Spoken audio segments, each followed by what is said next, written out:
Hola mi querido público, soy Ultra Retro Toons con un nuevo vídeo locuendo, y en esta ocasión, les quiero presentar otro vídeo de caricaturas, en donde les contaré la historia de un grandioso estudio de animación, que fue uno de los estudios de caricaturas más populares durante la era dorada de la animación, y que además produjo varias caricaturas famosas.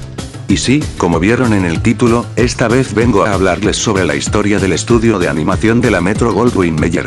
Y ya sin tanto preámbulo, empecemos de una vez. La historia de este estudio de animación comienza en los años 30. La Metro-Goldwyn-Mayer se consolidó como estudio de animación en la década de los años 30, sin embargo, en un comienzo este estudio no trabajaba creando sus propias caricaturas, sino que en un comienzo, la MGM trabajaría distribuyendo los cortometrajes animados de un caricaturista conocido como V.I.Works, que es además conocido como el co-creador de Mickey Mouse. V.I.Works comenzó trabajando para Disney, pero sin embargo, él abandonó a Walt Disney en los años 1930, cuando el director Pat Powers le ofreció financiarle su propio estudio de animación, con el cual crearía caricaturas nuevas para el público. Y es así como la Metro-Goldwyn-Mayer comenzaría su carrera en el mundo de la animación, distribuyendo los cortometrajes animados del caricaturista V.I.Works, y primero comenzarían distribuyendo los cortos animados de un personaje conocido como Flip, la rana, que fue un personaje animado similar a Mickey Mouse en cuanto al aspecto físico.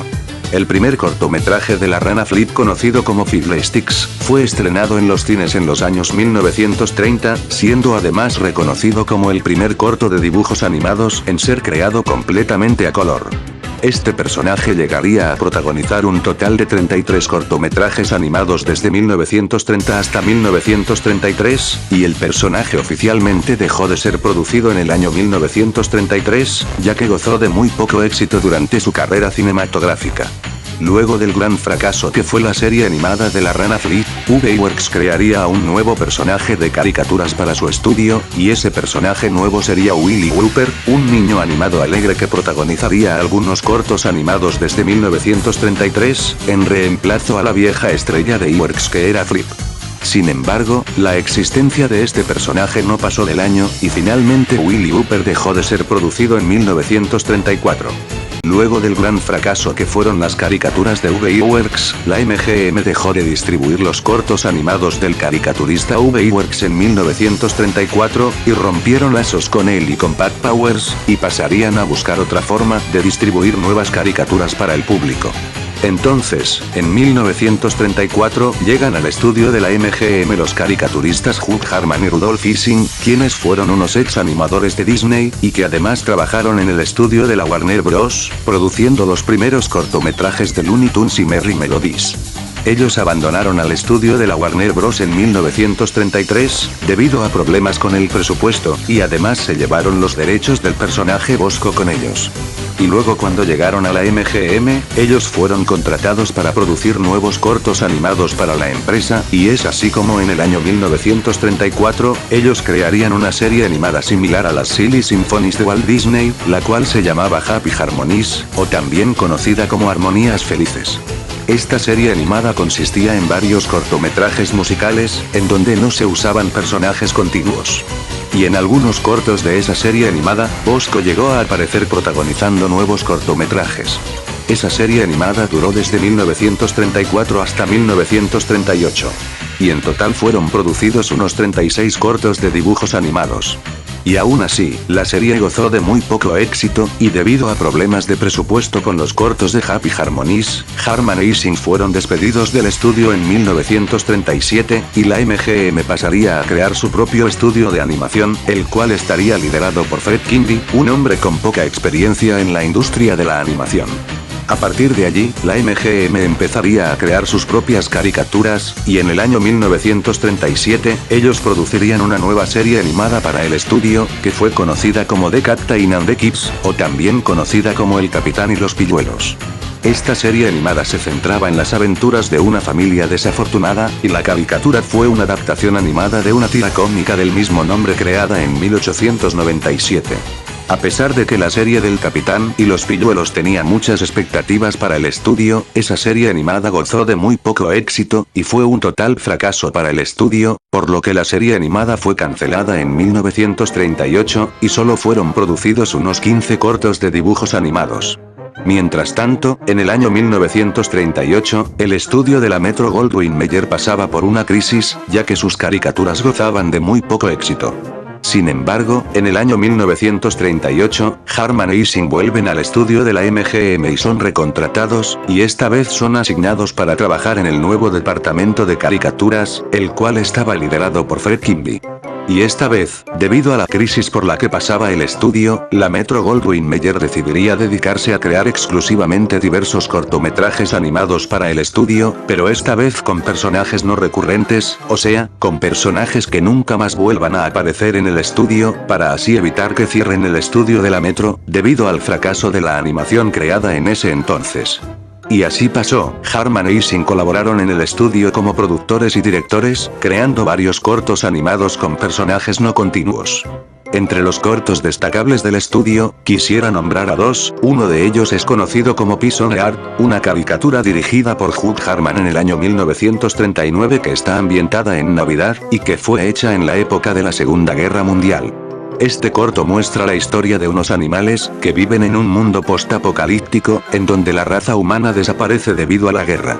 Curiosamente, esta caricatura fue nominada a un premio Nobel, siendo la única caricatura en la historia de la animación en conseguir dicho mérito. El otro corto del que quiero hablarles, es el corto animado de 1940, de Milky Way, el cual fue dirigido por el caricaturista Rudolf Ising.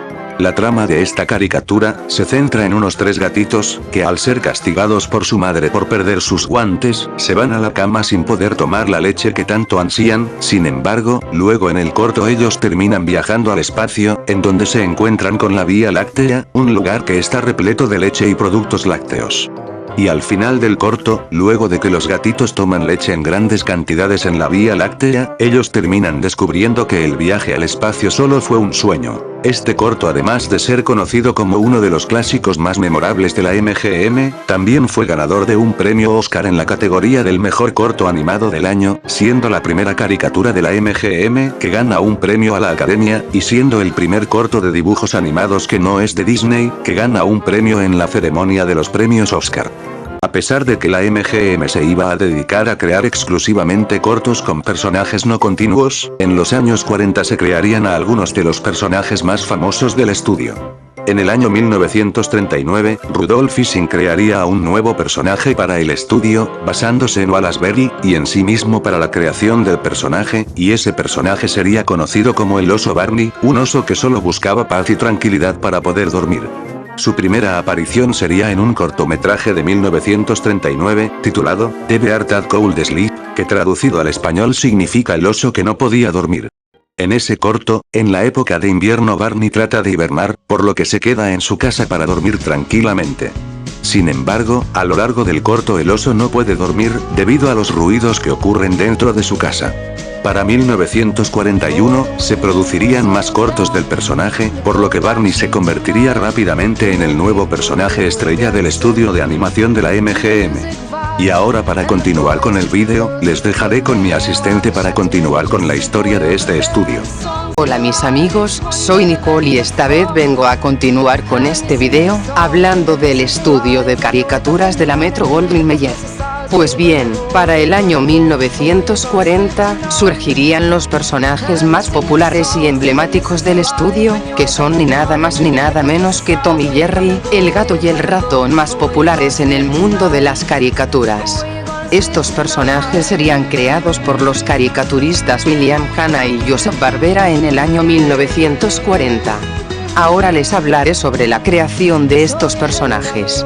Pues bien, estos dos caricaturistas trabajaban en el estudio como animadores, trabajando en los cortos animados de la Metro, y en el año 1940, ellos dirigirían un corto animado protagonizado por un gato y un ratón, que llevaba como nombre, Puss Gets the Bat, que traducido al español lleva como título El gato se gana el zapatazo. En ese corto aparecía un gato conocido como Jasper, que en la caricatura perseguía a un ratón anónimo de color café, al que se le conocía entre los animadores como Jinx. Y bueno, en esa caricatura, la dueña negra del gato conocida como Mami Tushus, le advierte al gato de que si rompe otra cosa más en la casa, lo echaría a la calle, así que en el cortometraje, el ratón se las ingenia para dejar al gato fuera de la casa. Ahora bien, este corto animado sería nominado al premio Oscar en la categoría del mejor dibujo animado del año, pero este corto perdería en las ceremonias de los Oscar ante otra caricatura de la Metro-Goldwyn-Mayer, que es el cortometraje ya mencionado conocido como The Milky Way. A pesar de aquello, este cortometraje gozaría de mucho éxito, y el público que vio aquel cortometraje exigiría al estudio que se produjeran más cortos animados con el gato y el ratón. Sin embargo, el productor del estudio conocido como Fred Quimby, en un principio se negaría a seguir produciendo más dibujos animados con el gato y el ratón, por temor a que sea un fracaso, igual que la mayor parte de la animación creada en los años 30. Finalmente, el productor Fred Quimby cambió de parecer, y le permitió a los dibujantes Hanna-Barbera seguir produciendo más cortometrajes con el gato y el ratón. De esa forma, los personajes harían su segunda aparición en el año 1941, en un corto conocido como The Midnight Snack, o también conocido como Aperitivo de Medianoche. En ese corto, los personajes que antes eran conocidos como Jasper y Jinx, serían renombrados como Tom y Jerry.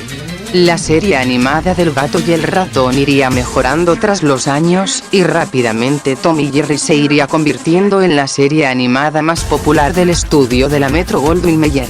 Y a partir de 1941, estos personajes protagonizarían un enorme número de cortometrajes animados, unos 114 en total, de los cuales 7 de ellos serían ganadores de premios Oscar, empatando con la serie animada Silly Symphonies de Walt Disney, que también fue ganadora de 7 premios a la Academia.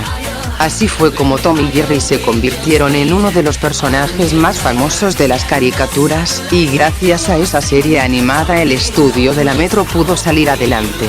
Ahora sigamos con la historia de este estudio.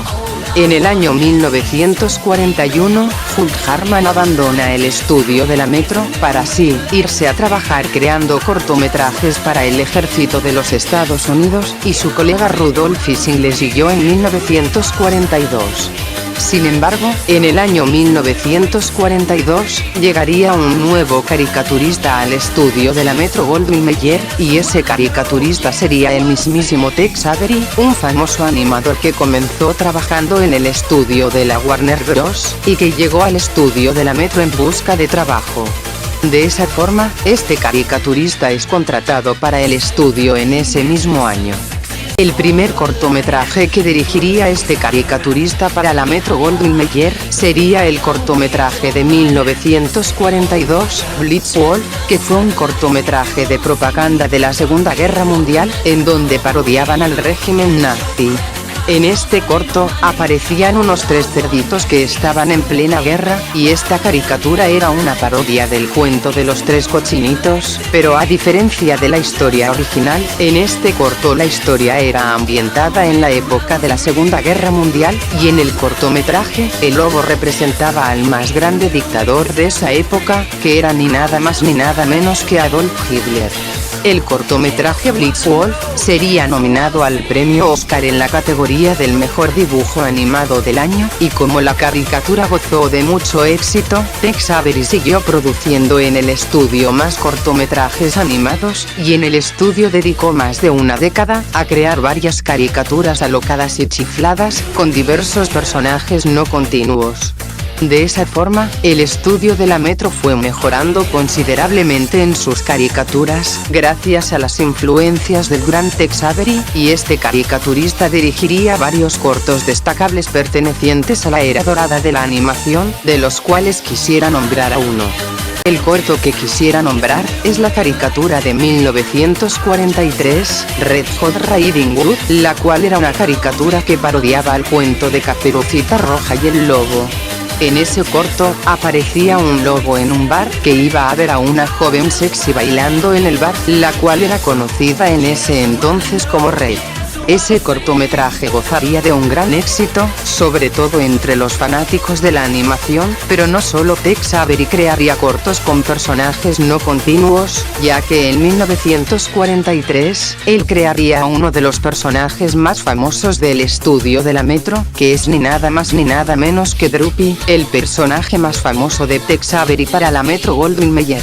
Este perro blanco de habla lenta, haría su primera aparición en una caricatura de Tex Avery del año 1943, la cual llevaba como nombre Dumbhounded, que traducido al español lleva como título El sabueso tonto. En ese corto el perro Droopy debía capturar a un criminal que se escapó de la cárcel, que en este corto era el lobo creado por Tex Avery. Luego de ese corto siguieron produciendo más cortos con aquel personaje. En un principio, a este perro se le conocía originalmente como Happy Hound, pero a partir del año 1949, se le cambia el nombre del personaje a Droopy. Y en total, serían producidos unos 24 cortometrajes con este personaje. Para finales de los años 40, la Metro-Goldwyn-Mayer ya era reconocida como uno de los estudios de animación más populares de la época, y para ese entonces, Hanna-Barbera ponían empeño creando los cortos de Tom y Jerry para el estudio, mientras que Tex Avery se dedicaba a crear toda clase de caricaturas alocadas. Sin embargo, ocurrirían grandes cambios en el estudio a partir de los años 50. En el año 1953, Tex Avery abandona el estudio de la Metro-Goldwyn-Mayer, para así irse a trabajar al estudio de Walter Lantz, en donde comenzó su carrera como animador, y luego de su retiro, Michael Las se encargaría de dirigir los últimos cortometrajes del perro Droopy. En 1954, la serie animada del oso Barney tiene su oficial finalización en ese año. Luego en 1955, Fred Quimby se retira del estudio, por lo que entonces, Hanna-Barbera se vuelven cabezas del estudio de la Metro. Pero lo peor vino a mediados de los 50. Para los años 50 vendría una crisis para el estudio, ya que en esa década, la televisión era el principal medio de entretenimiento, no el cine, por lo que el presupuesto para los cortos animados para el cine escasearon. Eso fue un golpe duro para el estudio. La Metro intentó combatir esto produciendo sus cortometrajes en formato CinemaScope, por lo que la calidad en la producción de los cortos bajó un poco, y esto siguió hasta el final de este estudio, cuando el estudio de la Metro-Goldwyn-Mayer fue cerrado en el año 1957, debido a problemas de presupuesto. Y el último cortometraje del estudio, Toad Watchers, fue estrenado en los cines en el año 1958. Luego del cierre del estudio, Hanna-Barbera crearía en su propio estudio de animación, que fue conocido como Hanna-Barbera Productions, la cual produjo series animadas para la televisión. Y tras el cierre del estudio, la única serie animada que siguió siendo producida fue Tom y Jerry. De esa forma finaliza la historia de este estudio. Y bueno amigos, esto sería todo, gracias por ver el vídeo. Les agradecemos a toda la gente que se ha suscrito a el canal de Retro, sobre todo porque ahora el canal de Retro cumple un año. Les mandamos saludos a todos nuestros amigos, entre los que están Angelique y Carmelo, y les mandamos igual saludos al maestro de Retro, que es el todopoderoso Sagnamolboy, ya que gracias a él, Retro ha podido salir adelante. Y bueno, sin nada más que decir nos despedimos, adiós, y ojalá comenten sobre este estudio. Hasta otra.